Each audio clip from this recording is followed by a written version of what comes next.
नमस्कार दोस्तों। क्या आपने कभी सोचा है कि एक लड़की जिसकी आवाज को एक समय पर रेडियो जैसी कहकर रिजेक्ट कर दिया गया था, वही लड़की आगे चलकर हिंदी सिनेमा की आवाज और पहचान बन जाएगी? जी हाँ दोस्तों, हम बात कर रहे हैं उस अदाकारा की जिसने ना सिर्फ पर्दे पर किरदार निभाए बल्कि हर किरदार में जान डाल दी, विद्या बालन। कहानी शुरू करने से पहले यदि आप अभी तक हमारे इस चैनल को लाइक और सब्सक्राइब नहीं किए हैं तो जरूर करें। इससे हमें बहुत ही हिम्मत मिलती है ऐसी वीडियोस बनाने के लिए। तो चलिए दोस्तों, कहानी की शुरुआत करते हैं। विद्या बालन का जन्म 1 जनवरी 1979 को मुंबई के एक तमिल परिवार में हुआ था।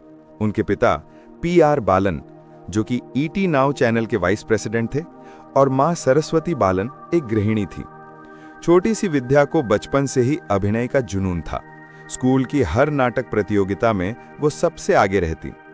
कभी स्कूल के मंच पर सीता बनकर सबका दिल जीत लेती, तो कभी दुर्गा बनकर सबके रोंगटे खड़े कर देती। पर क्या आप जानते हैं, एक वक्त ऐसा भी आया जब इसी विद्या को बार बार रिजेक्ट किया गया। यहीं से अब उनके स्ट्रगल का दौर को देखते हैं। कॉलेज के दिनों में ही उन्होंने तय कर लिया था, एक दिन मैं एक्ट्रेस बनकर दिखाऊंगी। लेकिन किस्मत उसे मानो कुछ और ही मंजूर था। उन्होंने सबसे पहले टीवी शो हम 5 से अपना करियर शुरू किया। उस शो में उन्होंने राधा का किरदार निभाया, जो मासूम भी थी और थोड़ी अजीब भी। शो हिट हुआ, पर विद्या को फिल्मों में काम नहीं मिला।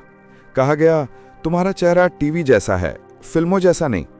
सोचिए, एक लड़की जो दिन रात अपने सपनों के लिए मेहनत कर रही थी, उसे बार बार यही सुनना पड़ रहा था कि तुम हमारे काम की नहीं हो। लेकिन दोस्तों, जहां लोग हार मान लेते हैं, वहीं से असली विजेता की कहानी शुरू होती है। वहीं अब उनके फिल्मी करियर की शुरुआत को देखें तो साल 2003 एक मोड़ आया उनकी जिंदगी में। विद्या को बंगाली फिल्म भालू थेको में मौका मिला। फिल्म ने बहुत चर्चा नहीं बटोरी, लेकिन विद्या को मिला पहचान का पहला मौका। फिर आया साल 2005, जब पूरी इंडस्ट्री में गूंज उठा एक नाम, परिणीता।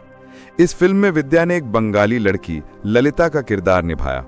उसकी अदायगी, उसकी मासूमियत और उसकी आंखों में बसे भाव सबने दिल जीत लिया। लोग कहने लगे, ये लड़की साधारण नहीं है, ये असाधारण है। और यहीं से विद्या बालन बन गई द पावर ऑफ परफॉर्मेंस। इसके बाद फिल्मों की कतार लग गई। लगे रहो मुन्ना भाई, जो कि साल 2006 में आई थी, जहां उन्होंने संजय दत्त के साथ अपनी सादगी से सबको दीवाना बनाया। भूल भुलैया 2007 में मंजुलिका का वो किरदार आज भी लोगों के जहन में बस गया है। क्या आपको याद है वो डायलॉग, कौन है जो मुझे पुकार रहा है? उस डर और रहस्य ने हिंदी सिनेमा में एक नई परिभाषा दी। लेकिन दोस्तों, असली मुकाम तो तब आया जब उन्होंने द डर्टी पिक्चर 2011 में सिल्क स्मिता का किरदार निभाया। जहां कई एक्ट्रेस डर जाती, वहां विद्या ने पूरे आत्मविश्वास के साथ उस किरदार को जिया। फिल्म हिट हुई? नहीं, सुपर हिट नहीं, ब्लॉकबस्टर रही। लोग बोले, विद्या सिर्फ एक एक्ट्रेस नहीं, एक फोर्स हैं। वहीं अब इनके पुरस्कार और सम्मान की बात करें तो राष्ट्रीय फिल्म पुरस्कार द डर्टी पिक्चर के लिए, फिल्म फेयर अवार्ड्स परिणीता, पा, कहानी, तुम्हारी सुलू जैसी फिल्मों के लिए, पद्मश्री भारत सरकार द्वारा 2014 में। यह सिर्फ ट्रॉफियां नहीं थीं, बल्कि हर रिजेक्शन का जवाब थीं जो उन्हें पहले मिल चुका था। फिल्म कहानी, जो कि साल 2012 में आई थी, एक गर्भवती महिला की तलाश, जिसमें विद्या ने विद्या बागची बनकर ऐसा जादू किया कि दर्शक अंत तक कुर्सी से चिपके रहे। फिल्म का क्लाइमैक्स जब खुला, हर कोई दंग रह गया। और यहीं विद्या ने साबित कर दिया, हीरो नहीं, कहानी को विद्या बालन चला सकती है। वहीं अब उनके निजी जीवन की बात करें तो विद्या बालन ने साल 2012 में सिद्धार्थ रॉय कपूर, जो कि एक फिल्म निर्माता हैं, से शादी की। शादी के बाद भी उन्होंने फिल्मों से दूरी नहीं बनाई, बल्कि और भी निखर गईं, क्योंकि विद्या मानती हैं, अगर औरत खुद से प्यार करना सीख जाए तो दुनिया खुद उससे प्यार करने लगती है। वहीं अब उनके समाज में पहचान की बात करें तो विद्या ने हमेशा महिला सशक्तिकरण की आवाज उठाई। उन्होंने बॉडी पॉजिटिविटी, सेल्फ रिस्पेक्ट और वुमेन इंडिपेंडेंस जैसे मुद्दों पर खुलकर बात की।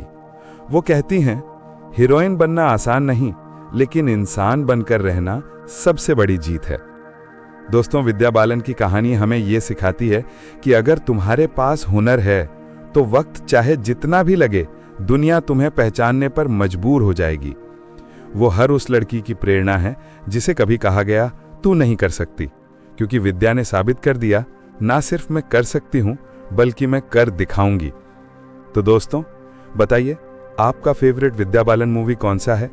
कहानी, भूल Bhulaiyaa, mission Mangal, the dirty picture या लगे रहो मुन्ना भाई? कमेंट में जरूर बताइए। और अगर आपको विद्या बालन की यात्रा पसंद आई तो लाइक, शेयर और सब्सक्राइब जरूर करें, क्योंकि अगली बार हम लाएंगे एक और सितारे की कहानी। धन्यवाद।